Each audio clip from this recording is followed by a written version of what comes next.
بعد غياب دام 12 سنة، يعود المنتخب الوطني الجزائري ليخطو مجددا إلى أكبر المحافل الكروية في العالم. كيف استعاد الخضر مكانته؟ وكيف تأهل إلى كأس العالم 2026؟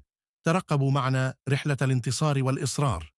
لقد شاركت الجزائر في كأس العالم 4 مرات حتى الآن، في 1982، 1986، 2010 و2014. في نسخة البرازيل 2014 قدم الفريق أداء مميزا ووصل إلى دور ال16 قبل أن يودع أمام ألمانيا. بعد ذلك واجه المنتخب فترات صعبة في التصفيات، فقد عانى من تذبذب النتائج ومنافسة شرسة من منتخبات القارة الإفريقية، ولكن دائما كان هناك شغف الجماهير وأمل يعود مع كل جيل جديد من اللاعبين. في تصفيات كأس العالم 2026 أفريقيا، تم تقسيم المنتخبات إلى مجموعات، ويتأهل أصحاب المركز الأول مباشرة. في المجموعة السابعة واجهت الجزائر منتخبات متنوعة في مباريات عديدة، كان أداء المنتخب ثابتا. في مباراة القمة التقى مع الصومال، وكان الوضع يحتم الفوز للحسم. قبل الجولة النهائية الجزائر جمعت نقاطا كافية لتكون في الصدارة بفارق لا يمكن تعويضه. دعونا ننظر إلى بعض اللحظات الحاسمة. المباراة التي فازت فيها الجزائر على الصومال بثلاثية نظيفة، حيث افتتح محمد الأمين عمورة التسجيل في الدقيقة السادسة، ثم عزز رياض محرز في الدقيقة ال19، وأعاد عمورة التأكيد بهدف ثالث في الدقيقة 57. بهذا الفوز رفعت الجزائر رصيدها إلى 22 نقطة، وهو ما ضمن لها المركز الأول في المجموعة قبل الجولة الأخيرة. الملعب يعج بالتوتر، الجماهير في المدرجات تلوح بالأعلام.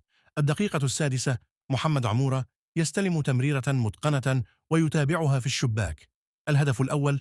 الدقيقة ال19 محرز يحرز الهدف الثاني من داخل منطقة الجزاء. الدقيقة ال57 عمورة يعود ويسجل الهدف الثالث برأسية حاسمة. توقف الزمن للحظة، وهذا الفوز يؤكد الجزائر عائدة. النهاية تعلن بفوز 3-0. صافرة الحكم تعلن تأهل الجزائر رسميا لكأس العالم 2026. الصحافة في الجزائر والعالم العربي تفاعلت بعناوين ضخمة. بعد 12 عاما الجزائر تعود إلى المونديال. الرئيس الجزائري تهنأ المنتخب بكلمات فخر واعتزاز. في الشارع، في المقاهي، في المدن، في كل ركن يعم الفرح. صور الجماهير والمشجعين تحتفل في الجزائر وخارجها تنقل على وسائل التواصل. اللاعبون والمدرب عبروا عن الامتنان للجمهور، وأكدوا أن هذا التأهل يعتبر بداية جديدة.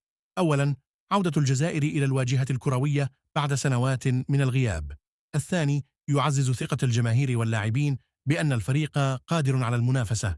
ثالثاً، يفتح أفقاً للمزيد من التطوير. البنية التحتية، الأكاديميات الشبابية، تجديد الدماء في صفوف المنتخب. الرابع، التحديات أمام الجزائر ستكون كبيرة، فالمونديال يضم أقوى المنتخبات في العالم، وسيتطلب الأمر أداء خرافيا للتقدم إلى الأدوار المتقدمة. التشكيلة المتوقعة قد تضم نجوما مثل محرز، عمورة، وغيرهم من اللاعبين الشباب الذين أثبتوا جدارتهم في التصفيات. نقاط القوة: عمق الفريق، الروح القتالية، الخبرة في المباريات الدولية. نقاط الضعف: ربما ضعف المواجهات أمام الفرق الكبرى، الضغوط النفسية، وإدارة المباريات الحاسمة. في مجموعات قوية ربما يواجهون منتخبات من أوروبا أو أمريكا اللاتينية. الأهداف المعقولة: اختراق دور المجموعات، وربما خوض معركة من أجل دور ال16 إذا سنحت الفرصة. ها قد عاد الخضر إلى المسرح العالمي. هذه الفرصة ليست فقط للاعبين، بل لكل جزائري. يجب أن نقف خلفهم ونساندهم بكل صوت وصورة.